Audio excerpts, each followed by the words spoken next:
Cool. What's up, early adopters, early risers, late risers, people that show up to meetings early and on time? Thank you. That's me. I'm that person. Yeah. We've got Lauren Tate today with us. We'll do the proper former intro and kick things off in 5 minutes. We'll just let folks corral into their respective seats.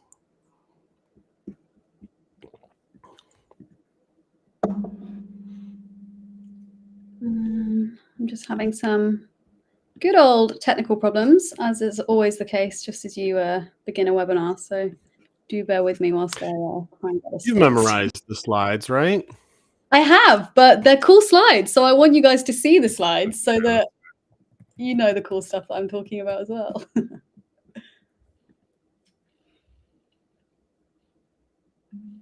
Okay.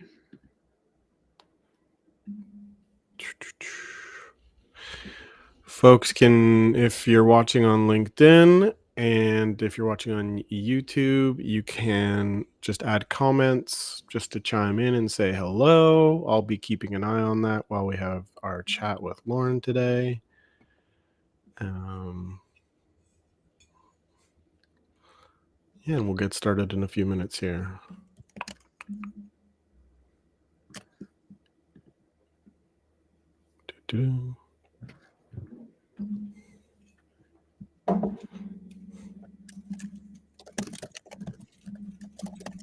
I'm just sending you the slides just in case. Sure. Thank you. Email? Yeah. Cool.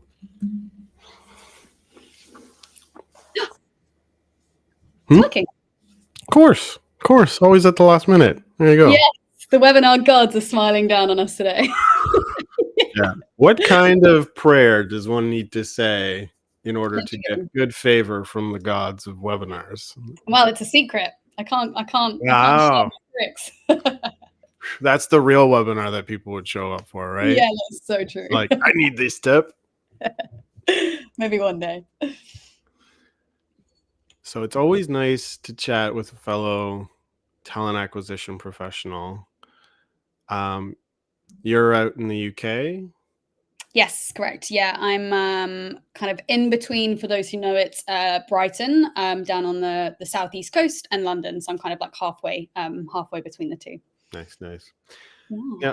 For the differences between, I've found at least that the recruiting profession, even just as like agency recruiters, are far more commonplace in the UK. Mm-hmm. Tenfold would be a bit much, but there's a different recruitment culture in the UK just in general, and it's always been really fascinating to me, especially when I was hiring in the UK, because they were like, why wouldn't we use an agency in North America? Like, oftentimes they'll bring folks internal almost exclusively. Wow. With an effort to move away from using agencies, and the logic and difference there is like, no, like we need to, at least from the last time I chatted. I don't know if you've seen that or if that still resonates. Oh, there's so many different takes on it, because yes, we have like our agency recruiters, but then you've also got your like RPOs who, lots of our large organizations will outsource their whole recruitment processes to these companies. And then you've got your in-house recruiters as well. I think it's often very role specific. So if you're hiring for something that's relevant, like relatively easy to source, there's quite a few candidates around, you kind of expect your internal TA team to do that. But often for especially the more like strategic or senior level positions, that would definitely be where your like exec search companies and recruitment agencies would help out. But then also on the other side, if you're doing a lot of high volume recruitment, then yeah, agencies can support with that. So yeah, it's definitely a mixed bag for sure. But I mean, recruiting is as an industry is big over here. Yeah. No. And it's it's always been fascinating to me. So we're at 12:05. Thanks for showing up, everyone. Today we've got Lauren Tate from AssessFirst. She's their talent acquisition lead, and we're going to be talking about a future-proof approach to building high-performing teams. And it feels like, given today's climate in terms of artificial intelligence and everything like that, future proofing is a thing that companies might want to look into because it's changing quickly. So thanks for doing this today, Lauren. Yeah, of course. No worries at all. So yeah, we can jump right into it. The only housekeeping for today really is if you've got any questions or comments, we'll go through the presentation and Lauren will answer those questions after the fact. You can save them up or you can type them out and I'll keep an eye on them. If you're watching on LinkedIn or YouTube, just use the comments to ask your questions and I'll keep an eye on them. So thanks so much, and over to you, Lauren. Cool. Hey everybody. Thanks for having me.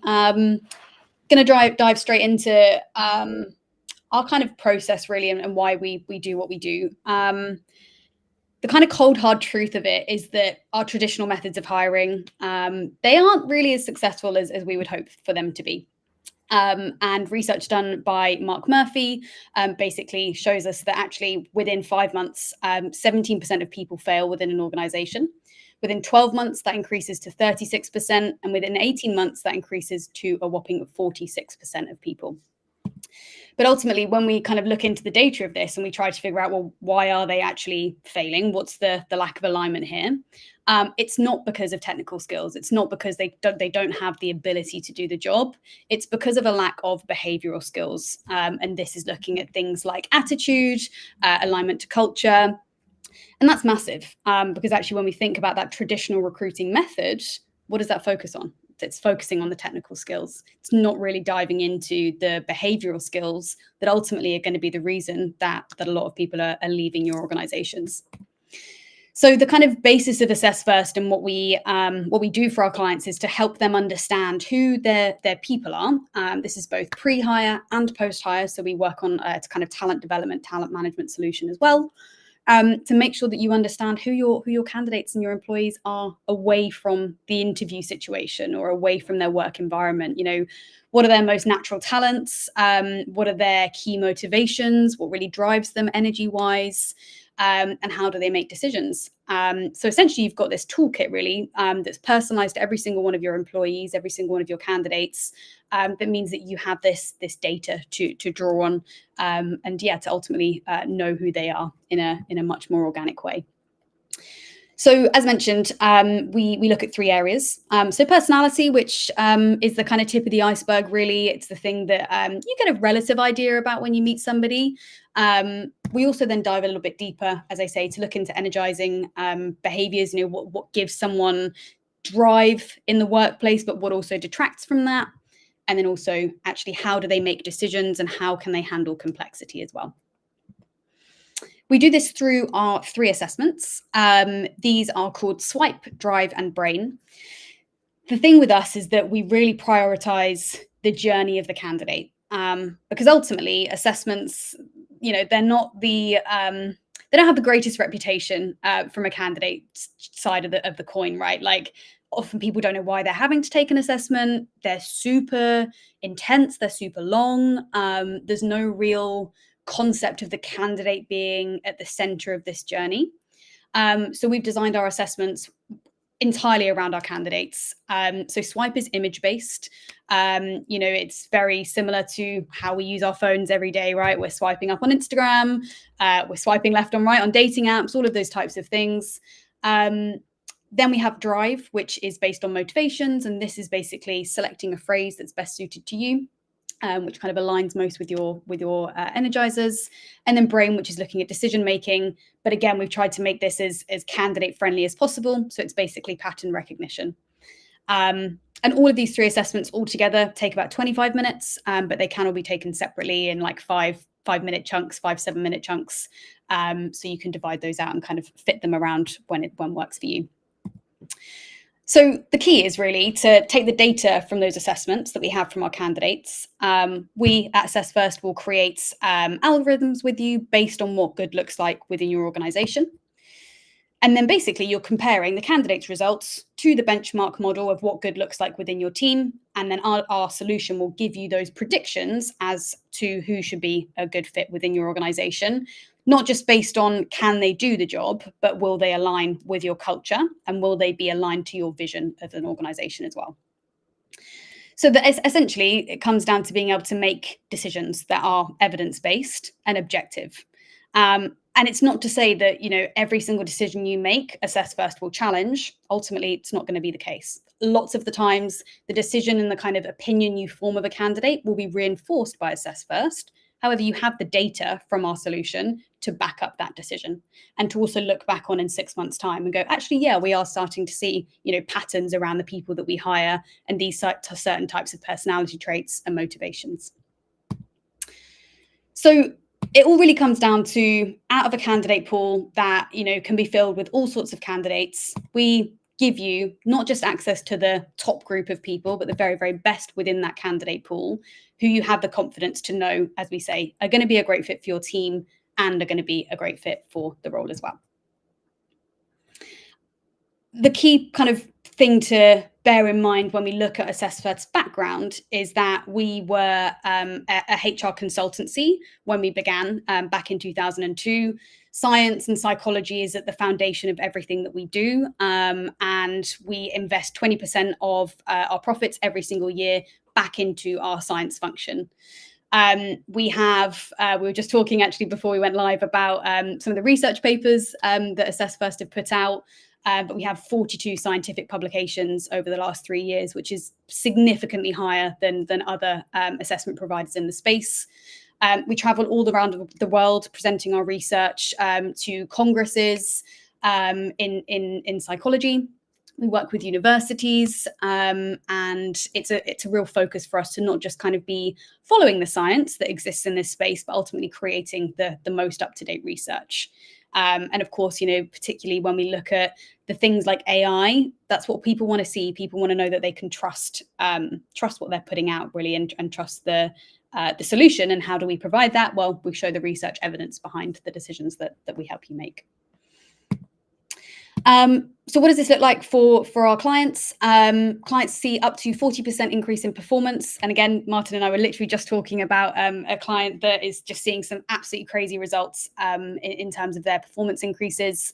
Massive decreases in turnover, because ultimately you're hiring people who are happier within your organization and better aligned, and up to 3 times increases in diversity. And this is one of the statistics we were just showing. I was just talking about with my client in terms of gender balance, actually, in their interview processes, getting up, females having a higher representation at final stage, whereas before they were using AssessFirst, it was significantly lower. Yeah, it's great to see. It's not just retaining staff that actually using this type of process can improve. You can really see improvements all across the board. So the way that it works, we start off by creating what we call a predictive model. We have a couple of different ways of doing this. So you can use one of our benchmarks. These have been created based on data from the European Commission, basically the kind of what the standard is for different roles. You can manually choose the criteria, so you can choose the types of personality traits and motivations that you think are required for success within a position. We can create a model based on your job descriptions. So you put your job description into our solution, and then our algorithm basically identifies the behaviors and personality traits required for success within that position. And then it creates you a model that you can then edit. And then finally, you can actually base this predictive model on your own team. So we basically deliver the assessment to your internal organization. You rate your team members or the colleagues within that sample based on their performance and or attitude. And then our algorithm basically identifies the traits that are required for success that are exclusively existing within your top performers. So you get this super streamlined and super personalized identification of what it requires or what is required to be successful within your team. And then that's the benchmark that you would use to hire your team off in the future. We have a ton of features to support not just in hiring, but in the management of your team. And the way that I like to see this is ultimately you've got this like treasure trove really of information on your candidates who are ultimately going to become your employees. And if you have all this data at your fingertips, it can create the most beneficial experience for these candidates and employees the whole time they're with your organization. So one way that we support with that is through our competency framework model. So we can take things like your leadership frameworks, your values frameworks, and we can create personalized frameworks within our solution. You can then basically identify how certain candidates or employees align with those values, but again, from a data-based perspective. We also have just recently released a development plan off the back of competency framework. So just, obviously not everyone's perfect. There's always going to be some people that don't maybe have that perfect alignment. As we can see, there's a scoreboard on the right-hand side.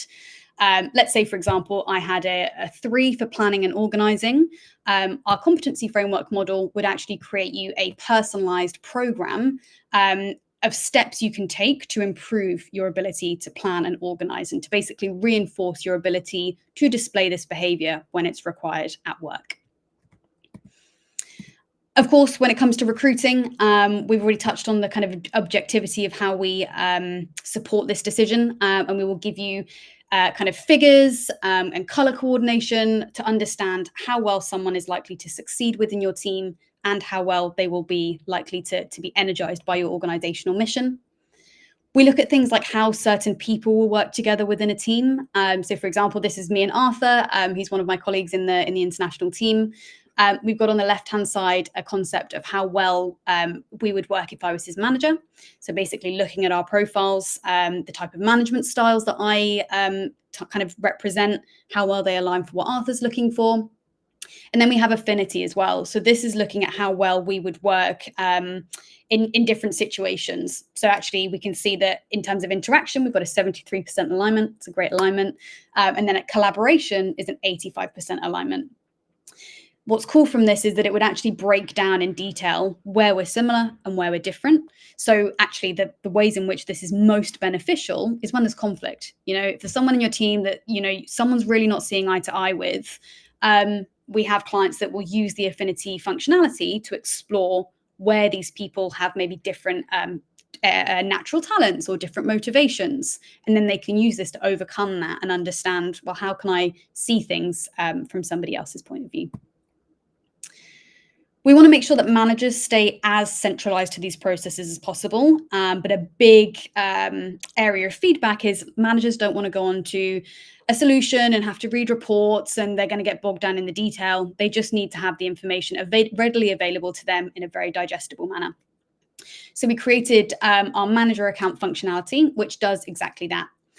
So the managers can basically click into a candidate and they get very, very clear description of the information that's most relevant to them and questions that they can actually ask the candidate in the interview based on those areas of strength and areas of misalignment. So this is an example of what our reports look like. As we just touched on, we want this information to be easy to access, easy to read. We totally appreciate that. Not very many of our audience are going to be psychologists, right? They aren't necessarily going to be trained on how to read information at a super deep level. And ultimately, that's not what these assessments should ever be for. We need to just make it quick, easy to understand. We do training, and that is actually something I'm involved in, training our new clients to understand the radar of personality. But ultimately, for the most part, the information is very digestible, even if you haven't come to that training to get the kind of in-depth insight. When it comes to that kind of talent management piece, but then also I would say it's got a lot of value for pre-hire as well. Talent Mapper basically looks at how certain members of your team approach different concepts and behaviors. Sorry, I don't know if it's as blurry on your screen as it is mine. It looks better and look better. Yeah, maybe you can see it. So what we basically do here is we take data from a group or a team. And we basically plot it into Talent Mapper, which tells you how someone will respond in a variety of situations. So, for example, we're looking at degree of involvement. We've got workload management here. Are you focused? Are you hyperactive? Are you versatile? Are you paced? What's your work style? Are you more managerial, more pragmatic? What's your creative potential? And this has been really useful when bringing, particularly senior leaders into a team. Does this person add something different to the team dynamic, or do they complement what's already existing? Is that what you want? Are you wanting someone who can kind of change things up a little bit more? So yeah, hopefully that kind of makes it clear. We have a whole suite of functionalities that can really support making the most of your team and the people you've got, both from the very second they apply, right the way through to when they leave the organization. I kind of touched on earlier the fact, we started as the HR consultancy back in 2002. We are super proud of the progress that we've made in that time and the innovations actually that we've made within the space. Things like providing automatic feedback to candidates. Every candidate who completes the assessment gets a personalized report.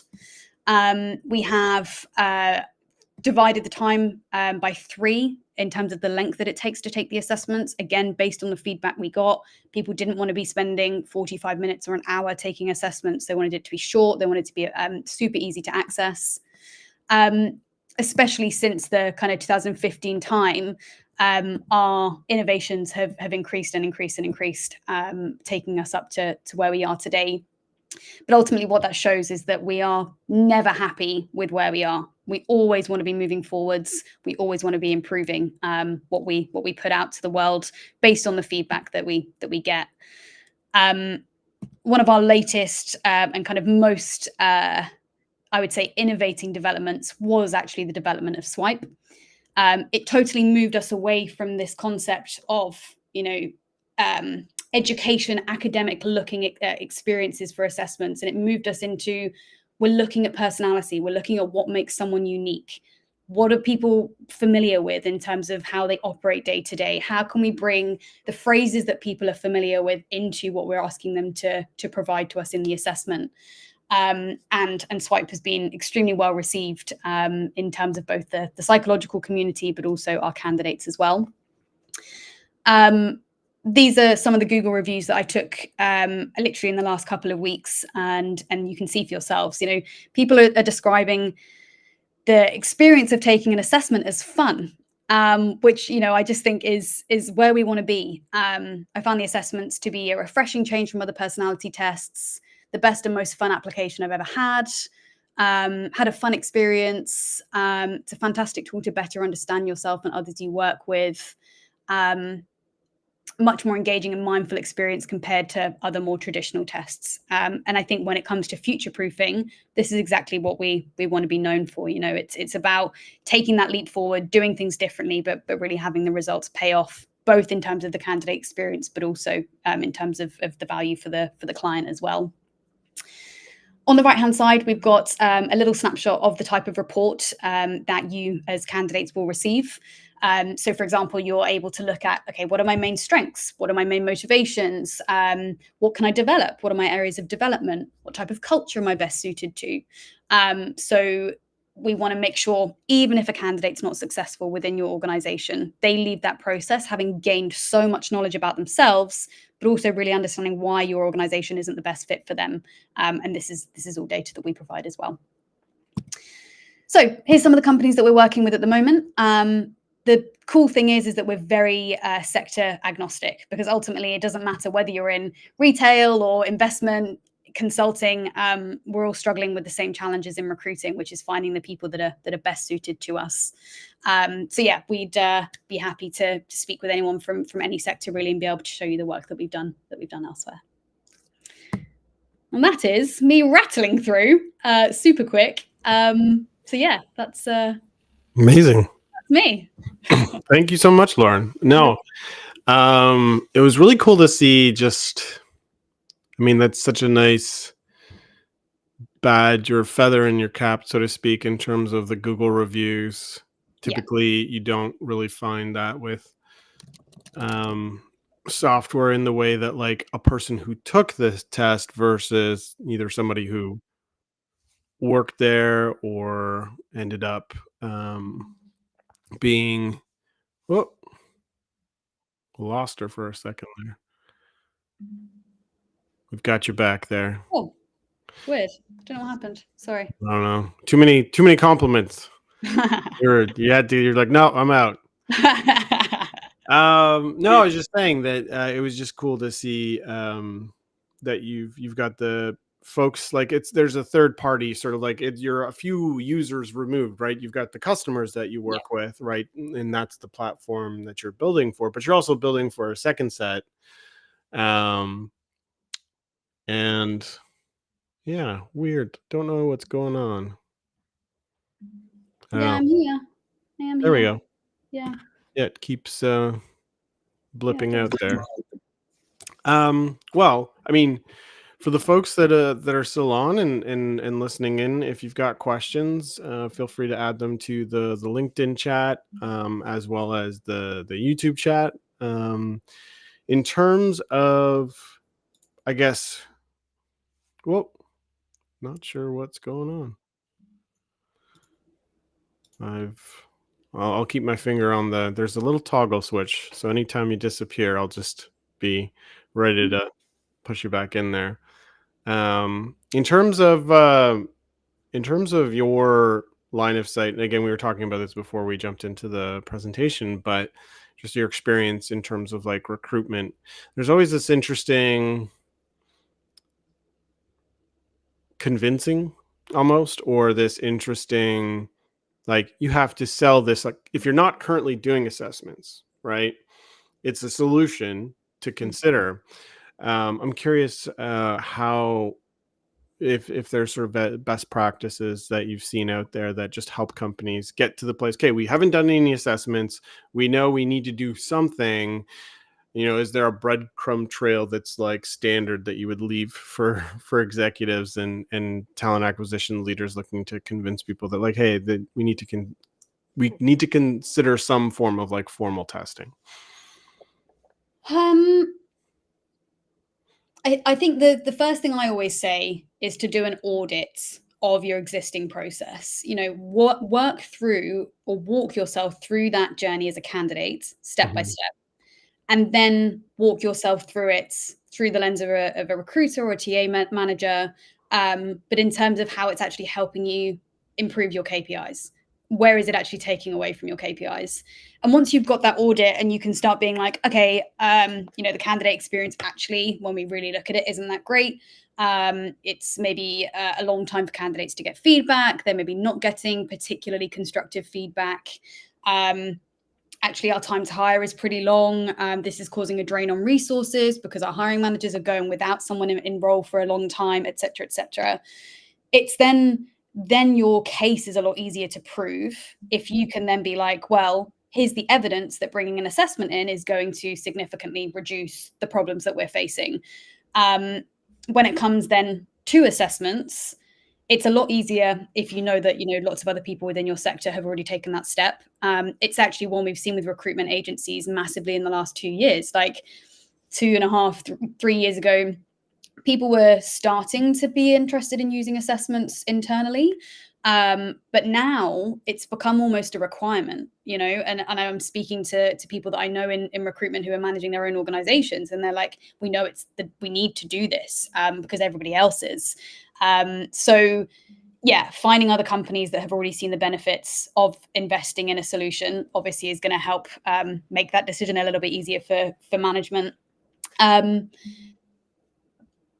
And then also, again, like the conversation we were having earlier, it's like, how much value can this save us? Mm. Actually, how much time can this save us?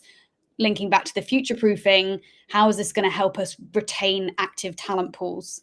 How about when we're not even hiring? Can we have a solution that's going to help us make the most of the people that we've hired, so that Mhm. we retain more, so that we don't need to be backfilling so many positions? I think, yeah, really thinking about how whatever solution you bring in is going to cover all bases ultimately. And I think, obviously, I'm biased, but I think assessments and the right type of assessment provider can add so much value beyond what we think assessments can actually be responsible for. One thing I was thinking of was in recruitment, there's a big challenge of AI just being this thing that you can't necessarily assess for, right? Because if you're assessing a person's skill set and you have them do a take home assignment, there's no stamp, right? And like you said, please don't use Chat GPT. there's no real way to verify that. There's ways, I suppose, to a degree, if you wanted to get, but that's another step in the process. Mhm. That's a whole level of trust that you're just like dropping, like, okay, once we get your report, we're going to feed it into this algorithm and check. We're going to use AI to see if you used AI, because we really want to, Yeah. it's getting to the point of ridiculousness. What's Mhm. interesting to me is that um, just by nature of the software, you can't really get AI to do the assessment for you. And so now, like, if you're struggling with that problem, and I've talked to talent acquisition leaders regularly, and they're like, I don't know how to solve for this problem, right? Like, there's so many novel things that you can use behind the scenes so that you can, there's prompters so that when you're doing the interview, you've got something, sharing the answers based on the question, and just the answer pops up and you just spot check and pick your answers from there. Whereas personality test, like, I suppose you could could use AI to like fill it out at each question, but like at the end of the day, there's something interestingly just fun about doing a personality test, because at the end you get this result. I'm like, oh, what does this thing think of me? It seems to be, Yeah. you know, um, it's it's got a framework, and so people are genuinely curious about themselves, so it's less likely to use AI. And then on top of that, so I guess that's a long way of sort of wondering out loud, like, is this something you're seeing, or is this a good way to mitigate for that? Are there other better ways to mitigate for that and future proof, essentially? I think what's important to caveat is we're not a technical skills assessment provider. Hmm. So I can't speak for how, if you're testing for more kind of technical skills, how you would avoid the kind of influence of ChatGPT or something on that. But yeah, you're exactly right. Like when it comes to personality, and especially AssessFirst, the training that I deliver to clients when it comes to rolling us out into their organizations is to make it very clear that the priority is getting to know who someone truly is. Hmm. Because you're saving a lot of time and a lot of heartache, actually, on behalf of the candidate.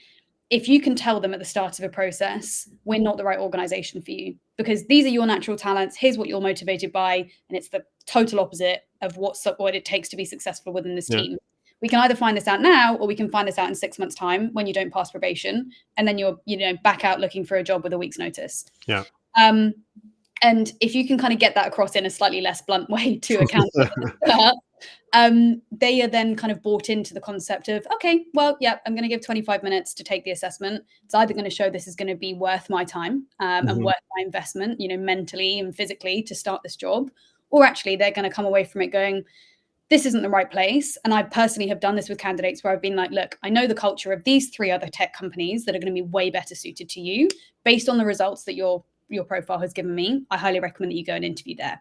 And that experience for a candidate is so much stronger and so much more beneficial than them thinking they're trying to, coax their way into a position just because it's a job, but ultimately not benefiting that, they're not future-proofing themselves in an organization. And then, yeah, you're right. The assessments are created and cultivated in a way that they can't be completed through ChatGPT. Yeah. If someone was answering in a way that they felt was, or trying to answer in a way that was socially desirable, we do have a way to basically identify which facets of personality they took a longer time to answer for. If someone's really thinking, oh God, does this job want me to be, I don't know, more bold or more honest? Hmm. We can actually track that as well to examine that in the back end. The biggest takeaway, though, or the biggest giveaway, I should say, is if a candidate looks at their results and goes, I don't see myself here. Mm. Um, and that's like, well, that would be because you've possibly not answered in a way that reflects you in your most consistent form. Interesting. One of the things that comes to mind in terms of assessments and personality is close to values, right? That, like, I wouldn't be the person to like tie the two together. I'm like, because I value something, my personality often, because I value transparency, I'm okay with being blunt, for example, right? Whatever. And that manifests in different ways. And oftentimes, and forgive me for being a bit jaded when I say this, but companies go through this exercise, if they go through an exercise at all, Mhm. and they talk about these are the aspirational values we want to have as an organization.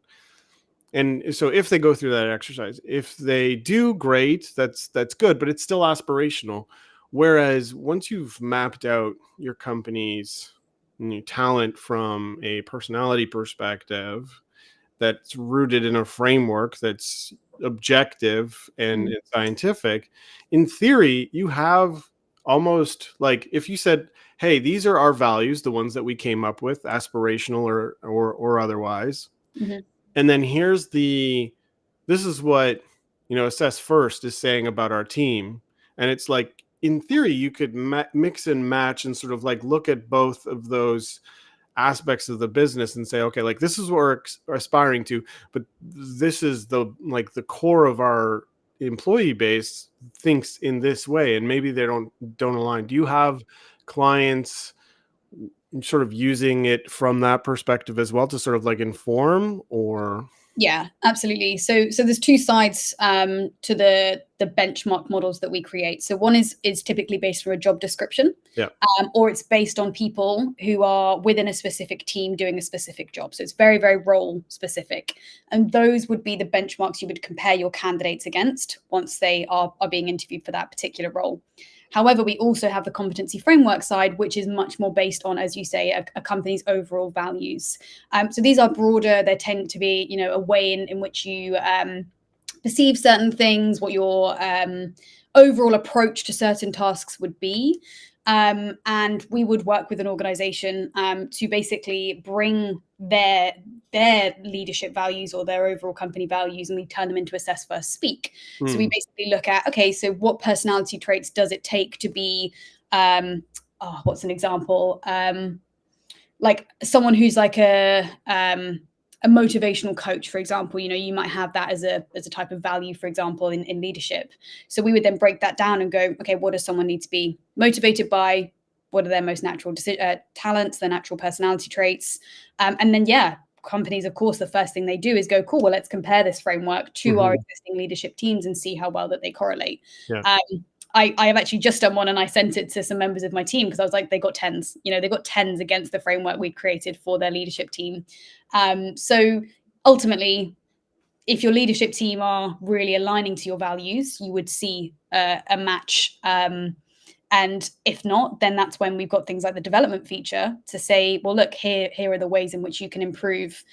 Because yeah, not everyone is going to be a perfect fit. But I bet you would understand any problems that would come up in work against looking at the areas of misalignment you might see in these types of frameworks. Gives you a better, at least you have a forecast as opposed to it just coming out of the blue. Yeah, and it's data driven, Mhm. and it's so much easier for people to have difficult conversations if they can look at a piece of paper that's got a score and that very clearly says, actually you are someone who is you would much rather have other people like take the lead in a group environment. You're actually a lot more happy to be like, hey, everyone's got an opinion. I'm not really kind of gonna force anything on you. Like, you guys take the lead. Um, how do you think that approach may be holding you back, in this type of leadership role, and opening up that conversation, as opposed to it, as you say, being a bit more hearsay or based entirely Yeah. on results, as Yeah. opposed to how someone really is. Now, yeah, in terms of other sort of aspects of assess first or just future proofing, are there any other things that sort of like come to mind that you'd want to leave with the listeners? So I think we're moving away from this concept. Well, we have moved away from this concept that people have, one career for life. But sorry, I'm No, back. Um, lots yet, but yeah, weird. But ultimately, we're now hiring people that are a great fit for our team. We know Mhm. based on their behavioral skills, based on their motivations.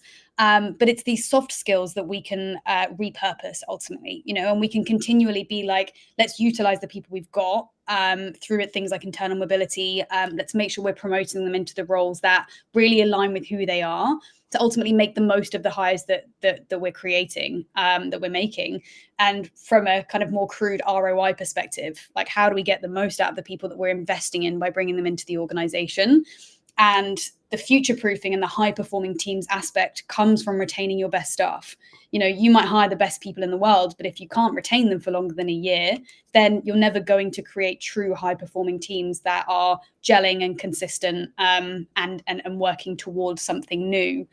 So really, yeah, that's why it's so important that we think about the sustainability, really, of the teams that we want to build.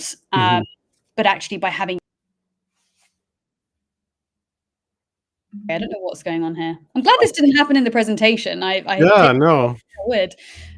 Yeah, let's make the most of the people we hire, and Mhm. let's use the data available to us about who they really are to make that journey as successful for them and for us as possible. Perfect. No. And for the folks that are looking to connect and learn more about Assess First and chat with you, what's the best way? Yeah, so we will, after the webinar, I know some people from TPPG have already taken the assessments, so that's super cool. We'll send that link out again, so you guys can experience the kind of candidate journey and get your reports. If anybody does want to connect with us, we'll send out a link to either schedule a demo or contact me direct. And yeah, we'd be happy to chat. Can I do one? Yeah, absolutely. Yeah, Okay. Yeah, I'd love to. I'm sure Tim probably wants to see my report as well. But like, what's yeah. this guy up to? What am I dealing with here? Literally, yeah, that's always really fun. I mean, I've given it to my partner, my friends, like, we all have like a little therapy session. It's quite fun. Yeah, that's awesome. No, well, thank you very much. Thanks for today, and yeah, looking forward to seeing more from Assess First and yourself. Cool. Thanks so much, Martin. Awesome. Take care. Bye.